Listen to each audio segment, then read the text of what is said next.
Welcome to Spirit. Some cool old school signage and striping. But are we here? Are we abandoned? Somebody needs to fix that door. I don't know when the last time that tree that was cut down was trimmed out, but we need to trim that puppy up and put an air conditioner right there. That needs to happen.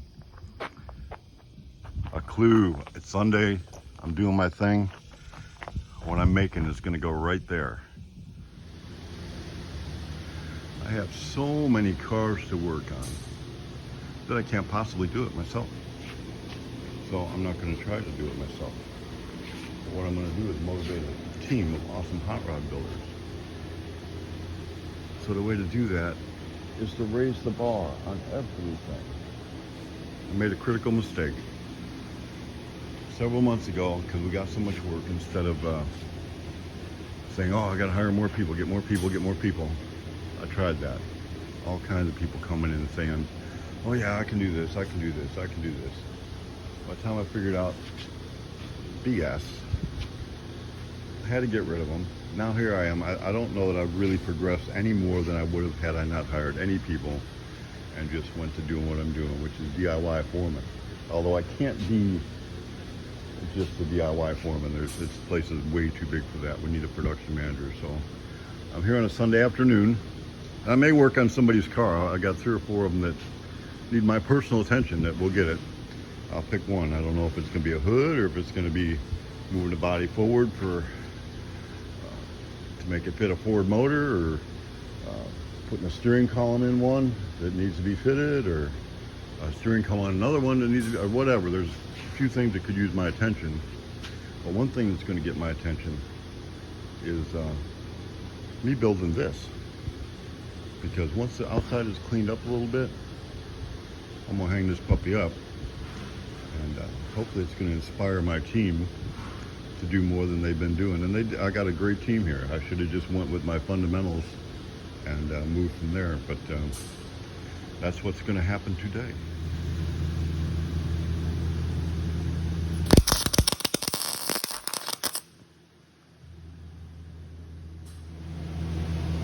Start in one corner, square it up, move to the next corner, square up all the edges, give it a little tack. Works better with 2 hands, but anyway. And 4 square corners makes a rectangle. Is the picture coming clearer yet? I need to find some more parts to put in there. So while I'm getting some parts, I think I'm gonna work on seeing what I can do about that door that looks like we're walking into an abandoned building. Well, I measured my glass in the door, and I measured my glass here, and the only glass I have that's close is 1 inch short. So we won't be fixing the door today, but I do have an idea. Maybe we will. Okay, so plan B is not going to work either. I got a set of doors that I was going to use for something else. I thought they might work. Definitely different kind of doors, but I've had them for quite a while, and I have a plan for them, but they don't fit in today's schedule. All right, so I need to get a few more appropriate parts, but I think you're probably starting to get the picture, and if you're not, I'm going to go give you one last clue. I got a wedding to go to this afternoon, and I believe I'm going to come back when it's a little bit cooler tonight and be a production manager on my days off. Well, here's my inspiration. Some really cool stuff here. As a young model builder, I mean, as a kid, one of my heroes was Big Daddy Ed Roth. Got a lot of his models here. Most of them are signed. They've been displayed for a long time, so they don't have their real colors. They've faded pretty bad. Some of our art with the old rat pink. Even there is the current owner of the Spirit Cars with Big Daddy. This is years and years and years ago. But kind of the thing is, if you're going to build cars, especially when I was a kid, I wanted to go ahead and build a car that would be turned into a Hot Wheels car. You remember how back in the day, you know, we had the Twin Bee and all them really cool cars that were actually turned into real cars.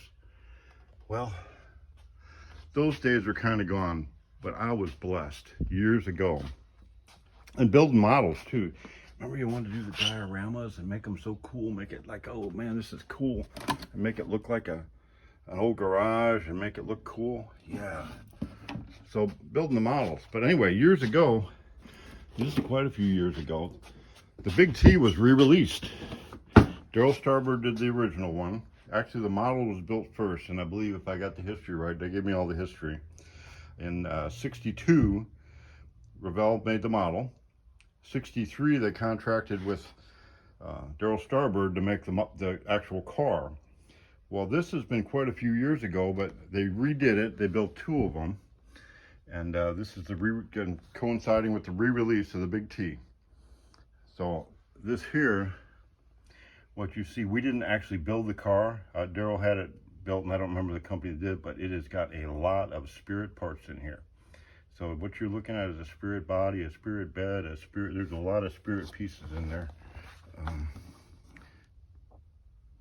Kind of fortunately or unfortunately, when we first got the model, when it came out, we got our complimentary model.